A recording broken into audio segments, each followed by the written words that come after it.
नमस्कार दोस्तों, स्वागत है आपका आज के बिग ब्रेकिंग न्यूज़ अपडेट्स में, जिसमें सबसे पहली और बड़ी खबर में आपको बताएंगे कि लद्दाख के बाद उत्तराखंड में हिमाकत करेगा चीन।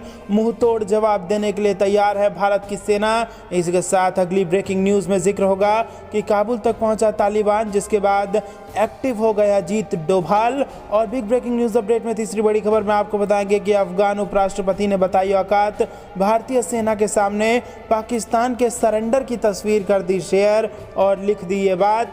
चौथी बड़ी खबर में आपको बताएंगे कि चीन को 1 लाख करोड़ का झटका देंगे भारतीय कारोबारी। और इसी के साथ चीन उत्पादों का बहिष्कार अभियान शुरू हो चुका है। और बिग ब्रेकिंग न्यूज़ अपडेट में अगली बड़ी खबर में जिक्र होगा कि देश में हर 3 में से 2 लोगों में मिली कोरोना एंटीबॉडी। चौथे सीरो सर्वे में हुआ इसका खुलासा। दोस्तों, बिग ब्रेकिंग न्यूज़ अपडेट की हर एक खबर की डिटेल्स आपको बताएंगे, लेकिन उससे पहले अगर आपको विदेश की सेना और पीएम मोदी पर पूरा भरोसा है तो आप अभी इस वीडियो को लाइक कीजिए और कमेंट में लिखिए जय हिंद। दोस्तों, रुक करते हैं तमाम बड़ी खबरों की तरफ। लद्दाख के बाद उत्तराखंड में हिमाकत करेगा चीन, मुंह तोड़ जवाब के लिए भारत भी तैयार। जी हां दोस्तों, पिछले साल से ही लद्दाख में भारत के साथ सैन्य टकराव में जुटे चीन दूसरे इलाकों में भी गतिविधियां बढ़ाने लगा है। उत्तराखंड के बरहोती इलाके में लाइन ऑफ एक्चुअल कंट्रोल के पास चीनी सैनिकों की गतिविधियां देखी गई है। हाल ही में यहां पीपल्स लिबरेशन आर्मी के एक प्लाटून को देखा गया है। यह सब ऐसे समय पर हो रहा है जब हाल ही में दोनों देशों के विदेश मंत्रियों के बीच मुलाकात हुई है और उन्होंने बातचीत के जरिए विवाद को सुलझाने की बात दोहराई है। सूत्रों ने एएनआई को बताया, हाल ही में एक प्लाटून उत्तराखंड के बरहोती इलाके के पास दिखा और उन्होंने वहां का सर्वे किया। काफी लंबे समय बाद चीनी सैनिकों की इस इलाके में गतिविधियां दिखी हैं। सूत्रों ने बताया कि इलाके में चीनी सैनिकों की मौजूदगी पर लगातार नजर रखी गई। उन्होंने यह भी बताया कि भारतीय पक्ष ने भी यहां पर्याप्त व्यवस्था कर ली है। सूत्रों ने कहा कि रक्षा प्रतिष्ठानों का मानना है कि चीनी इस इलाके में कुछ गतिविधियों का प्रयास कर सकते हैं, लेकिन सेंट्रल सेक्टर में भारत की ऑपरेशनल तैयारी काफी अधिक है। सीडीएस बिपिन रावत और सेंट्रल आर्मी चीफ ले जनरल वाई दिमरी ने भी हाल ही में इस सेक्टर का दौरा किया था और तैयारियों का जायजा लिया है। सूत्रों का कहना है कि बरहोती के पास एक एयरबेस पर भी चीनी गतिविधियां बढ़ गई है। यहां उन्होंने बड़ी संख्या में ड्रोन्स की तैनाती की है। भारत ने भी यहां अतिरिक्त सैनिकों की तैनाती कर दी है और कुछ को अग्रिम इलाकों में भेजा गया है। इंडियन एयरफोर्स ने भी चिन्याली सौर सहित कुछ एयरबेस को एक्टिवेट कर दिया है, जहां AN-32 लगातार लैंड कर रहे हैं। चिनूक हेलीकॉप्टरों की भी तैनाती है जो जरूरत पड़ने पर सैनिकों को एक घाटी से दूसरी घाटी में पहुंचा सकते हैं। रुख करते हैं अगली खबर की तरफ। काबुल तक पहुंचा तालिबान, एक्टिव हुए डोभाल। जी हां दोस्तों, अफगानिस्तान में तालिबान तेजी से पैर पसार रहा है और उसने बड़े इलाके पर कब्जा कर लिया है। ऐसे में तालिबान का खात्मा कैसे होगा, कैसे तालिबान को खदेड़ा जाएगा, क्या इसका ब्लूप्रिंट अब भारत में बनेगा? अगले हफ्ते अफगानिस्तान के आर्मी चीफ भारत का दौरा करेंगे और वह भारत के राष्ट्रीय सुरक्षा सलाहकार अजीत डोभाल व आर्मी चीफ मनोज मुकुंद नरवणे से मिलेंगे। इस मुलाकात का मकसद तालिबान के तांडव का खात्मा और भारत के साथ हथियारों की डील होगा। अफगानिस्तान में तालिबान आतंकियों का तांडव दुनिया देख रही है और इस तांडव की बदौलत तालिबान बढ़त हासिल कर रहा है। उसने अफगानिस्तान के बड़े हिस्से को कब्जा लिया है और पूरा मुल्क कब्जाने की तरफ तालिबान तेजी से बढ़ रहा है। हालात ये हैं कि तालिबान आतंकी अब काबुल तक अपनी पहुंच बना चुके हैं। अफगान सरकार और आर्मी चीफ समझ चुकी है कि हालात बहुत तेजी से बेकाबू हो रहे हैं, जिन्हें काबू करना अकेले अफगानिस्तान के बस में नहीं रहा है, क्योंकि अमेरिका अफगानिस्तान को अधर में छोड़कर वापस लौट चुका है। ऐसे में अफगानिस्तान को अब हिंदुस्तान से आस है कि भारत संकट की इस घड़ी में साथ देगा, जिसके दम पर वो तालिबान के खात्मे में कामयाब होंगे। इसमें अफगान जनरल अगले हफ्ते भारत आएंगे। जानकारों का मानना है कि अमेरिकी सेना के अफगान छोड़ने के बाद अब अफगानिस्तान संकट में है। ऐसे में वो भारत के साथ मिलकर तालिबान के खात्मे और उसे खदेड़ने का प्लान बना सकता है और ऐसी आशंकाएं इसलिए जाहिर की जा रही है क्योंकि अफगान सेना के प्रमुख जनरल वाली मोहम्मद अहमद जई भारत के दौरे पर आ रहे हैं। वो 27 से 29 जुलाई तक भारत के दौरे पर रहेंगे। इस दौरान वो आर्मी चीफ मनोज मुकुंद नरवणे से मिलेंगे। ऐसी भी खबरें हैं कि अहमद जई भारतीय NSA अजीत डोभाल भी मुलाकात कर सकते हैं।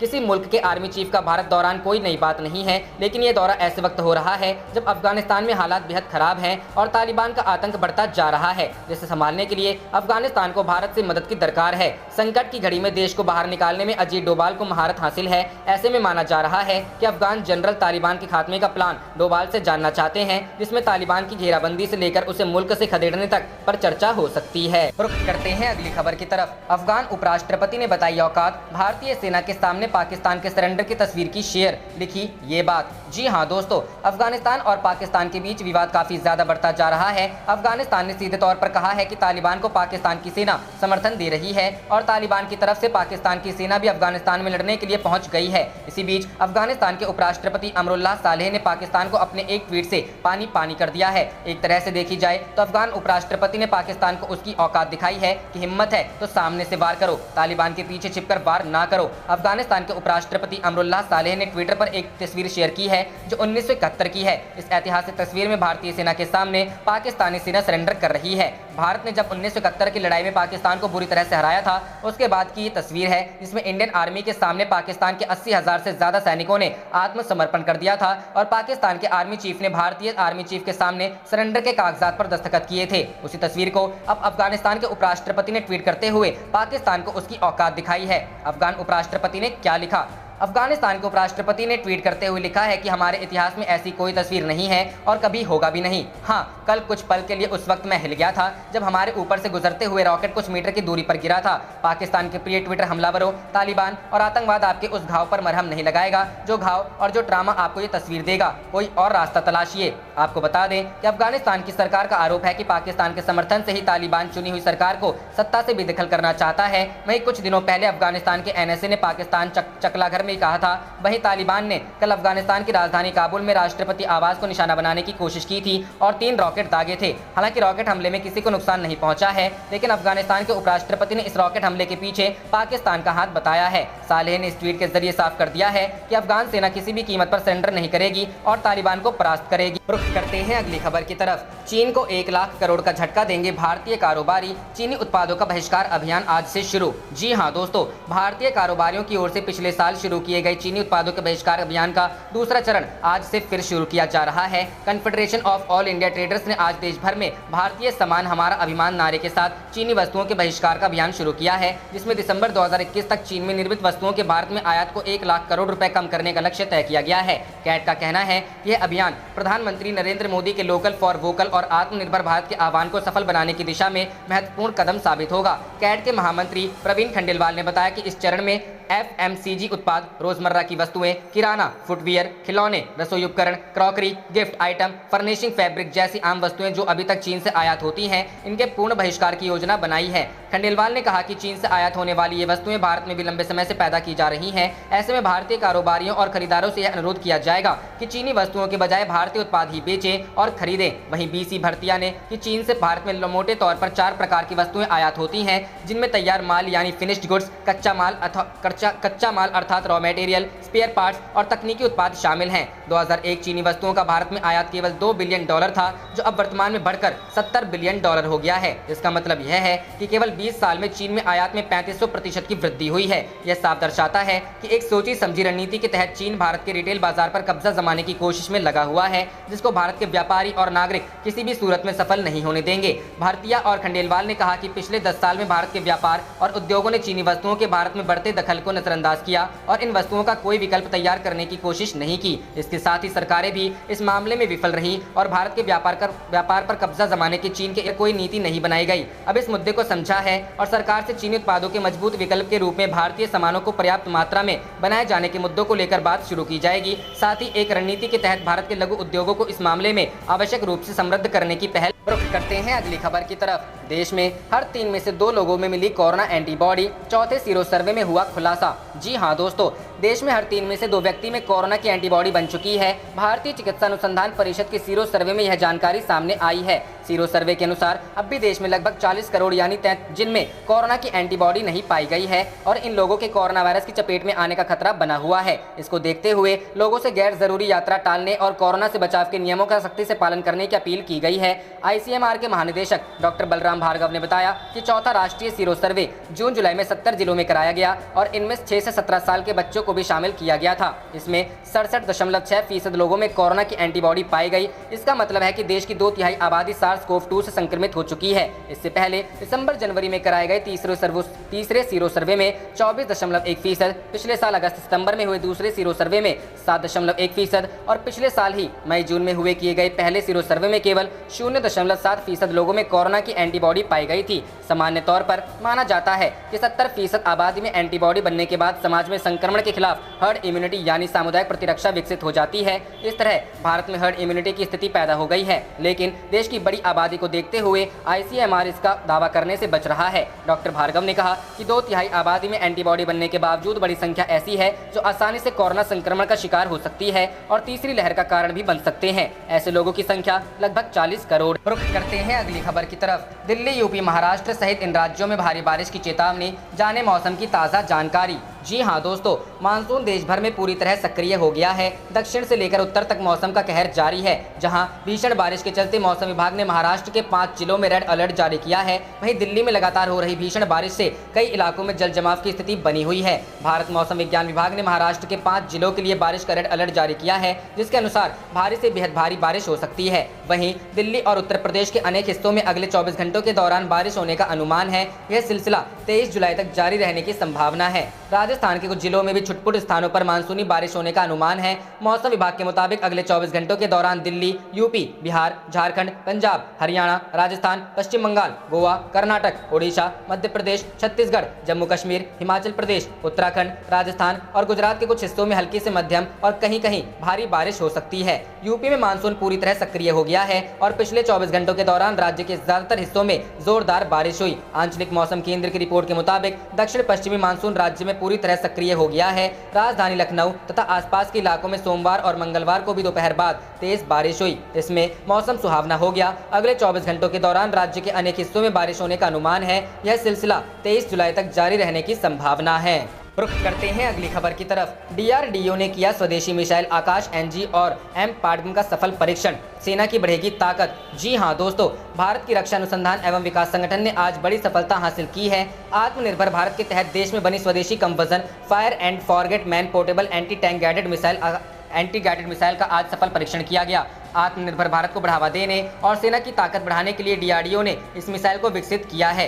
एम पाडगम के अलावा नए जनरेशन के आकाश मिसाइल का भी सफल परीक्षण किया गया। डीआरडीओ ने जानकारी दी है कि अपडेटेड सतह से हवा में मार करने वाली मिसाइल आकाश एनजी का डीआरडीओ द्वारा आज ओडिशा के तट से एकीकृत परीक्षण रेंज से सफलतापूर्वक टेस्ट किया गया। इसके अलावा डीआरडीओ ने बताया कि एम पाडगम मिसाइल ने अपने निशाने की सटीकता से भेदते हुए उसके परखच्चे उड़ा दिए। इस मिसाइल की मारक क्षमता देश दुश्मन देशों के भी होश उड़ जाएं। डीआरडीओ ने कहा कि मिसाइल को एक थर्मल साइट के साथ एकीकृत एक मानव पोर्टेबल लॉन्चर से लॉन्च किया गया था और एक डमी टैंक को लक्ष्य बनाया गया था। मिसाइल ने सीधे अटैकिंग मोड में लक्ष्य को भेदा और इसे सटीकता से नष्ट कर दिया। मामले से संबंधित एक अधिकारी ने कहा कि सभी मिशन उद्देश्यों को पूरा किया गया है। मिसाइल का पहले ही अधिकतम सीमा के लिए सफलतापूर्वक उड़ान परीक्षण किया जा चुका है। इसके अलावा मिसाइल को अत्याधुनिक लघु इंफ्रारेड इमेजिंग सीकर के साथ उन्नत एवियोनिक्स के साथ शामिल किया गया। रुख करते हैं अगली खबर की तरफ। चुनाव से पहले पीएम मोदी की एक और सौगात, 30 जुलाई को करेंगे 9 मेडिकल कॉलेज की शुरुआत। जी हां दोस्तों, अगले साल की शुरुआत में उत्तर प्रदेश में होने वाले विधानसभा चुनाव से पहले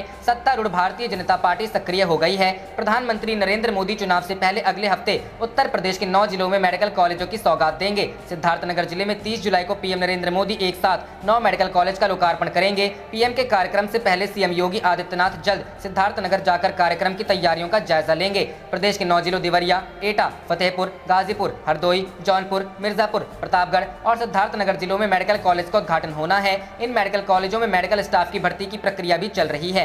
मेडिकल कॉलेज खोले जाने के दौरान सरकार की योजना है कि उद्घाटन के मौके पर खुद पीएम नरेंद्र मोदी 450 लोगों को नियुक्ति पत्र सौंपेंगे। एक हफ्ते में इन अस्पतालों में कामकाज शुरू हो जाएगा। पीएम नरेंद्र मोदी के कार्यक्रम से पहले मुख्यमंत्री योगी ने तैयारी दुरुस्त करने के आदेश दिए हैं। यूपी सरकार की योजना है कि इस साल 13 और मेडिकल कॉलेज शुरू कर दिए जाएं। इस दौरे से पहले पिछले हफ्ते प्रधानमंत्री नरेंद्र मोदी ने अपने संसदीय क्षेत्र वाराणसी का दौरा किया था। करीब 8 महीने बाद पीएम मोदी ने वाराणसी दौरे के दौरान 1500 करोड़ रुपए से ज्यादा के प्रोजेक्ट का उद्घाटन और शिलान्यास किया। रुख करते हैं अगली खबर की तरफ। एशिया में 2 युद्धपोतों को अब हमेशा तैनात रखेगा ब्रिटेन। हिंद महासागर में चीन की निकलेगी हेकड़ी। जी हां दोस्तों, एशिया में दुनिया भर की नौसेनाओं की बढ़ती ताकत से बेचैन ब्रिटेन भी अपने 2 युद्धपोतों को हमेशा के लिए तैनात करने जा रहा है। ये युद्धपोत हिंद महासागर, दक्षिणी चीन सागर, अदन की खाड़ी समेत पूरे एशिया में गश्त लगाकर ब्रिटिश हितों की रक्षा करेगा। ब्रिटेन ने ऐलान किया है कि क्वीन एलिजाबेथ एयरक्राफ्ट कैरियर के अपने फ्लीट के साथ हिंद महासागर होते हुए जापान जाने के बाद वह एशियाई क्षेत्र में 2 युद्धपोतों को स्थायी रूप से तैनात करेगा। हाल ही के दिनों में ब्रिटेन और जापान के बीच रक्षा संबंधों में तेजी देखी गई है। यही वजह है कि क्वीन एलिजाबेथ एयरक्राफ्ट कैरियर अपने पूरे लाव लश्कर के साथ चीन की नाक के नीचे जापान के साथ युद्ध अभ्यास करेगा। ब्रिटेन के रक्षा मंत्री बेन वालेस ने मंगलवार को टोक्यो में अपने जापानी समक्ष नोबुओ किशी के साथ एक संयुक्त घोषणा में कहा कि कैरियर स्ट्राइक ग्रुप के जापान पहुंचने के बाद यूनाइटेड किंगडम इस साल के अंत में स्थायी रूप से इस क्षेत्र में 2 जहाजों को तैनात करेगा। ब्रिटिश रक्षा मंत्री ने कहा कि हम जबरदस्ती से यथास्थिति को बदलने के प्रयासों का पुरजोर विरोध करते करते हैं। हम कानून के शासन के आधार पर एक स्वतंत्र और खुले इंडो पैसिफिक का समर्थन भी करते हैं। माना जा रहा है कि ब्रिटिश रक्षा मंत्री का यह बयान सीधे सीधे चीन के लिए चुनौती है। चीन लंबे समय से दक्षिण चीन सागर के अधिकतर हिस्सों पर अपना दावा करता है। इतना ही नहीं, वह समुद्र में आर्टिफिशियल द्वीप बनाकर समुद्र के स्वतंत्र परिवहन को भी बाधित करने का प्रयास कर रहा है। ब्रिटिश एयरक्राफ्ट कैरियर के जापान के पास पहुंचने पर अमेरिकी नौसेना ने भी खुशी का इजहार किया है। जापान के पास ही अमेरिका के इंडो पैसिफिक फ्लीट का मुख्यालय भी है। बताया जा रहा है कि जापान के रास्ते में यह British aircraft carrier Bharat, Singapore और दक्षिण कोरिया में हॉल्ट करेगा। इसके अलावा यह विवादित साउथ चाइना सी से होकर जापान तक का सफर पूरा करेगा। रुख करते हैं अगली खबर की तरफ। बर्ड फ्लू का मानव से मानव में संक्रमण दुर्लभ, अब तक नहीं हुई पुष्टि, घबराने की जरूरत नहीं, एम्स प्रमुख। जी हां दोस्तों, देश में कोरोना वायरस संक्रमण की दूसरी लहर का प्रकोप अभी थमा नहीं है और ऐसे में देश में एक नए वायरस ने दस्तक दे दी है। दिल्ली के अखिल भारतीय आयुर्विज्ञान संस्थान के प्रमुख रणदीप गुलेरिया ने बुधवार को एक बड़ा बयान दिया। एवियन इन्फ्लुएंजा से देश में पहली मौत की पुष्टि पर गुलेरिया ने कहा कि H5N1 वायरस का मानव से मानव में संक्रमण बहुत दुर्लभ है और घबराने की कोई जरूरत नहीं है। एम्स निदेशक ने कहा कि हालांकि संपर्क में आने से बचना चाहिए और वायरस के कारण जहां पर बच्चे की मौत हुई उस क्षेत्र से नमूने लिए जाने की जरूरत है तथा कुक्कुटों की मौत पर नजर रखनी चाहिए। हरियाणा के 12 वर्षीय लड़के की H5N1 वायरस के संक्रमण से हाल में एम्स दिल्ली में मौत हो गई। गुलेरिया ने कहा, पक्षियों से मानवों में वायरस का संक्रमण बहुत दुर्लभ है और H5N1 का मानव से मानव में संक्रमण का मामला अब तक साबित नहीं हुआ है, इसलिए घबराने की जरूरत नहीं है। डॉक्टर गुलेरिया ने कहा, लेकिन पोल्ट्री के निकट काम करने वाले लोगों को निश्चित तौर पर एहतियात बरतना चाहिए और साफ सफाई रखना चाहिए। एम्स में मेडिसिन विभाग में एसोसिएट प्रोफेसर डॉक्टर नीरज निश्चल ने कहा कि एवियन इन्फ्लुएंजा मुख्य रूप से पक्षियों की बीमारी है और मानव से मानव के बीच संक्रमण का अब तक प्रमाण नहीं मिला है। उन्होंने कहा, हालांकि संक्रमण से प्रभावित कुछ छिटपुट क्षेत्रों का पता चला है, इन क्षेत्रों में दुर्लभ स्थिति में संक्रमण का प्रसार हो सकता है। हालांकि मानव से मानव के बीच संक्रमण का कोई प्रमाण नहीं मिला है। डॉक्टर निश्चल ने कहा, सीरो सर्वेक्षण में बिना लक्षण वाले मामलों में कोई प्रमाण नहीं मिला है और उपचार के दौरान स्वास्थ्य कर्मियों में संक्रमण फैलने के कोई सबूत नहीं है। उन्होंने कहा, अगर कोई ठीक से पका हुआ पोल्ट्री उत्पाद खा रहा है तो चिंता करने की कोई जरूरत नहीं। रुख करते हैं अगली खबर की तरफ। चीन में भारी तबाही मचा रही बाढ़, ताश के पत्तों की तरह बह रही गाड़ियां, दर्जन भर लोगों की मौत। जी हां दोस्तों, चीन की एक प्रांतीय राजधानी में बाढ़ संबंधी घटनाओं में कम से कम 12 लोगों की मौत हो गई है। भीषण बाढ़ के कारण लोग सबवे स्टेशनों और स्कूलों में फंस गए, कई वाहन बह गए और कई लोगों को रात भर कार्यालयों में ही रुकना पड़ा। सरकारी समाचार एजेंसी शिन्हुआ ने हेनान मौसम एजेंसी के हवाले से बताया कि हेनान प्रांत की राजधानी झेंगझोउ में मंगलवार शाम 4 से 5 बजे के बीच हुई बारिश के दौरान करीब 20 सेंटीमीटर तक पानी भर गया। भारी बारिश के कारण सड़कें नदियों में तब्दील हो गई और सबवे स्टेशन और कई गाड़ियां डूब गईं। सामने आई एक वीडियो में शहर पानी से भरा हुआ नजर आ रहा है और वाहन उसमें तैरते दिख रहे हैं। शिन्हुआ ने बताया कि बाढ़ संबंधी हादसों में 12 लोगों की मौत हो गई है और करीब 1 लाख लोगों को सुरक्षित स्थानों पर पहुंचाया गया है। बुधवार की रात तक भारी बारिश जारी रहने की चेतावनी दी गई है। लुओयांग शहर में येतान बांध पर भी खतरा मंडरा रहा है, जो किसी भी समय गिर सकता है। अधिकारियों का कहना है कि चीन की पीपल लिबरेशन आर्मी के एक डिवीजन को राहत एवं बचाव कार्य के लिए भेजा गया है। वहीं झेंगझोउ एयरपोर्ट ने मंगलवार शाम को घोषणा करते हुए कहा, वह एयरपोर्ट से आने जाने वाली मेट्रो और इंटरसिटी ट्रेनों को अस्थायी रूप से निलंबित कर रहा है। साथ ही स्थानीय समय अनुसार रात 8 बजे से बुधवार को दोपहर 12 बजे तक आने वाली उड़ानों पर रोक रहेगी। सोशल मीडिया पर बाढ़ की हैरान कर देने वाली तस्वीरें भी सामने आ रही है, जिनमें सड़कों पर पानी भरा नजर आ रहा है। इस वीकेंड की शुरुआत में तेज बारिश शुरू हुई थी, जिसके कारण नदियों का जलस्तर बढ़ गया और दर्जनों शहरों की सड़कें पानी में डूब गईं। इसके अलावा हजारों की संख्या में सैनिकों को लोगों की मदद के लिए तैनात किया गया है। राष्ट्रपति शी जिनपिंग ने भी प्रशासन से कहा है कि लोगों की सुरक्षा सुनिश्चित करने, बाढ़ से बचाव के उपाय अपनाने और आपदा राहत उपाय करने को हर स्तर पर प्राथमिकता दी जाए। रुख करते हैं अगली खबर की तरफ। भारत जल्द ही खरीद सकता है ताकतवर MiG-29 लड़ाकू विमान, रूस ने सप्लाई करने के लिए सौंपा प्रस्ताव। जी हां दोस्तों, भारत जल्द ही रूस से ताकतवर MiG-29 लड़ाकू विमान खरीद सकता है। मामले की जानकारी देते हुए रूस के federal service for military technical cooperation के प्रवक्ता ने कहा कि रूस ने 21 MiG-29 विमानों की सप्लाई करने के संबंध में भारत को एक कॉमर्शियल प्रस्ताव भी सौंपा है। प्रवक्ता वलेरिया रेशनकोवा ने कहा, भारतीय वायुसेना को 21 विमानों की 2021 में सप्लाई के लिए टेंडर आवेदन मिल चुका है। उन्होंने कहा कि रूस की ओर से भारत को प्रस्ताव भेजा जा चुका है, जिस पर अब ग्राहक यानी भारत को विचार करना है। रूस की सरकारी समाचार एजेंसी स्पुतनिक ने बताया किरेशितनकोवा ने ये बातें मार्क्स 2021 अंतर्राष्ट्रीय एयर शो के इतर कही है। पिछले साल भारत की रक्षा खरीद परिषद ने रूस के 21 मिग-29 लड़ाकू विमानों के अधिग्रहण को मंजूरी दी थी।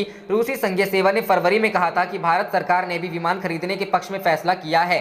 वहीं अंतर्राष्ट्रीय एयर शो की बात करें तो इसका आयोजन 20 से 25 जुलाई तक रूस मॉस्को में हो रहा है। बीते साल जून महीने में समाचार एजेंसी ANI के सूत्रों ने कहा था कि भारतीय वायुसेना ने रूस से 21 मिग-29 सहित नए लड़ाकू विमान के लिए सरकार को एक प्रस्ताव भेजा है। भारतीय वायुसेना जिन 21 मिग-29 लड़ाकू विमानों को प्राप्त करने की योजना बना रही है वह रूस में निर्मित है और नए लड़ाकू विमानों की आवश्यकता को पूरा करते हैं। भारतीय वायुसेना के पास मिग-29 के 3 स्क्वाड्रन हैं, जिनमें से 1-2 इंजन वाला सिंगल सीट विमान है। इन्हें काफी कारगर माना जाता है और फिलहाल ये अपग्रेड हो रहे हैं। रूस में आयोजित एयर शो में एक नए लड़ाकू विमान के शुरुआती मॉडल को भी पेश किया गया है, जो कई अत्याधुनिक विशेषताओं से लैस है। विमान निर्माता सुखोई ने नए विमान को हल्के विमान के तौर पर डिजाइन किया है, जो अपनी पहली उड़ान 2023 में भरेगा और 2026 से इसकी आपूर्ति शुरू कर दी जाएगी।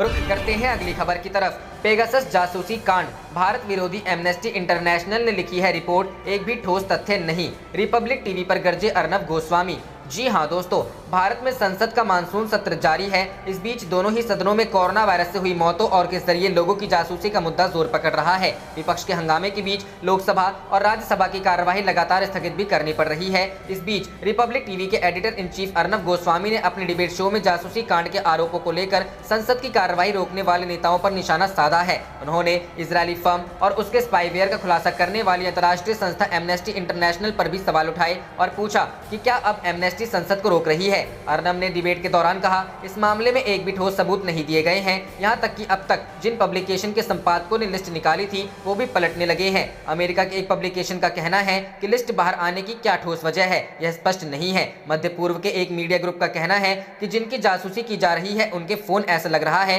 कि हैक किए गए होंगे, यानी ये सब मानते हैं कि उनके पास कोई ठोस सबूत नहीं है। अर्नब ने आगे कहा, कई मीडिया ग्रुप्स ने इन बड़े दावों से पीछा छुड़ाना शुरू कर दिया है और कहा है कि उन्होंने सिर्फ वही चीजें छापी जो एमनेस्टी इंटरनेशनल ने उन्हें दे दी। इसके बाद अर्नब ने डिबेट के दौरान संसद के बार-बार स्थगित होने का मुद्दा उठाया। उन्होंने तृणमूल कांग्रेस के नेता से पूछा कि आप निराश हैं, आपको कुछ करना है, लेकिन जब पेगासस फ्लॉप हो गया है तो संसद की कार्यवाही क्यों रोकना? अगर एमनेस्टी इंटरनेशनल आपको अच्छी रिपोर्ट नहीं सौंप पाई तो आपको एमनेस्टी से बात करनी चाहिए, क्योंकि उन्हीं लोगों ने रिपोर्ट निकाली है। इसके बाद अर्नब ने इशारों में उन्होंने आपको गलत रिपोर्ट दी, जो भी आपकी परेशानी है उन्हें बुलाइए और ये मुद्दा उठाइए, लेकिन इसके लिए संसद की कार्यवाही रोकने की क्या जरूरत? इसके बाद उन्होंने एक और पैनलिस्ट से कहा, यह रिपोर्ट किसी पत्रकार ने नहीं की, यानी किसी भी संस्था का कोई पत्रकार इस रिपोर्ट से नहीं जुड़ा है। उन्होंने कहा, यह हैंडआउट की तरह है। यह हैंडआउट दिया किसने है? एमनेस्टी इंटरनेशनल ने। क्या आपको एमनेस्टी पर भरोसा है? आप एमनेस्टी को संसद को रोकने दे रहे हैं। अर्नब ने आगे कहा कि अगर सरकार ने पेगासस का इस्तेमाल किया ताकि भारत की सुरक्षा को मजबूत किया जा सके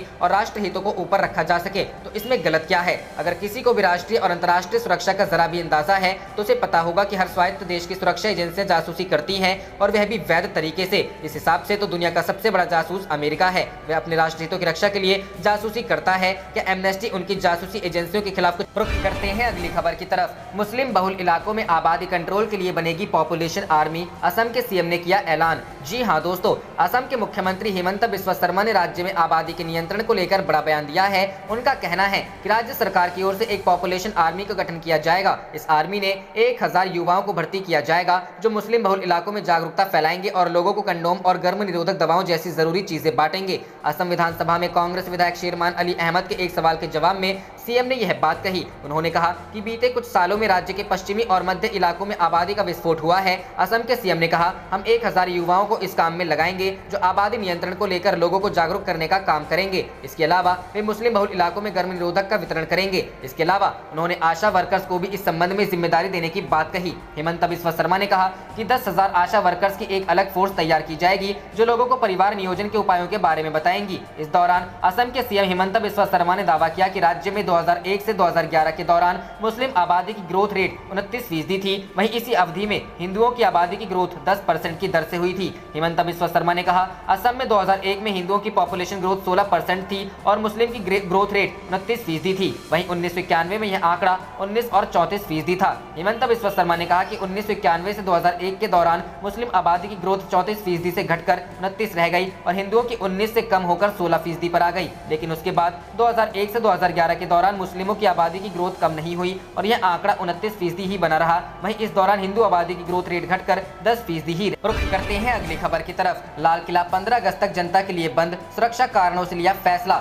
जी हां दोस्तों, स्वतंत्रता दिवस के आलोक में राष्ट्रीय राजधानी स्थित लाल किला 21 जुलाई से 15 अगस्त तक लोगों के लिए बंद कर दिया गया है। भारतीय पुरातत्व सर्वेक्षण की ओर से जारी आदेश में इसकी जानकारी दी गई है। आदेश में कहा गया है, भारतीय पुरातत्व सर्वेक्षण के महानिदेशक ने प्राप्त शक्तियों का इस्तेमाल करते हुए 21 जुलाई की सुबह से 15 अगस्त को स्वतंत्रता दिवस समारोह संपन्न होने तक लाल किले के अंदर प्रवेश को निषेध करने का निर्देश दिया है। अधिकारियों ने बताया कि आमतौर पर स्वतंत्रता दिवस के एक सप्ताह पहले लाल किले को बंद किया जाता है। दिल्ली पुलिस ने 12 जुलाई को पत्र लिखकर कोविड महामारी और सुरक्षा कारणों से लाल किला 15 जुलाई से बंद करने का सुझाव दिया था। रुख करते हैं अगली खबर की तरफ। जिन इलाकों में कम है संक्रमण, वहां खोल सकते हैं स्कूल, एम्स निदेशक। जी हां दोस्तों, देश के सबसे बड़े सरकारी अस्पताल एम्स के निदेशक प्रोफेसर नरदीप गुलेरिया ने देश भर में विद्यालयों को खोलने की जरूरत जताई है। उन्होंने कहा कि इस दिशा में विचार किया जा सकता है। एम्स निदेशक के मुताबिक जिन इलाकों में पॉजिटिविटी की रेट 50% से कम है, ऐसे इलाकों में विद्यालय खोलने की योजना बनाई जा सकती है। साथ ही उन्होंने यह भी स्पष्ट किया कि अगर विद्यालय खोलने के बाद संक्रमण के संकेत मिले तब तत्काल विद्यालयों को बंद कर देना होगा।